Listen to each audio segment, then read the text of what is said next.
Now, let's come to another important topic, esophageal atresia. So, which of the following is the most common type of esophageal atresia? Type A, Type B, Type C, and Type D. So, Type A is, you can see here, Type A is esophageal atresia without tracheoesophageal fistula. Type B is esophageal atresia with TEF, which is proximal to the esophageal segment. Okay, so type B is esophageal atresia with proximal to the esophageal segment. You have the TEF. Okay, type C is esophageal atresia with TEF distal to the esophageal segment. Okay, so proximal to the if esophageal atresia with TEF to proximal esophageal segment, type B. Distal esophageal segment is type C. So type D is esophageal atresia with TEF between the proximal and distal and type E is H, where H type TEF without atresia. Okay, so what is the most common type here? The most common type is type C. Okay. So esophageal atresia is the most common anomaly of the esophagus. 90% of them are associated with tracheoesophageal fistula. So how do you diagnose? Inability to pass nasogastric or orogastric beyond 7 to 10 centimeters from the mouth in the newborn is suggestive of esophageal atresia. Okay, so coiling of feeding tube in the esophageal pouch and air distended stomach indicate the presence of coexisting tracheoesophageal fistula. Okay, esophageal atresia may present as airless scaphoid abdomen. Remember this difference.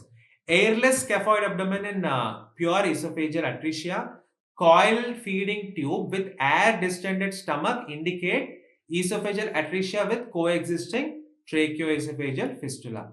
Okay, look at this coiled feeding tube, which is nothing but suggests the presence of tracheoesophageal fistula. Very important and commonly asked. So syndromic associations of TEF, 50% are syndromic. So these two are the common syndromes, Vater or Vactral and Charge syndrome.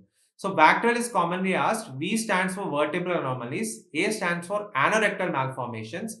C, cardiac defects. VSD is the most common. So most common type of congenital heart disease in Vactral is VSD.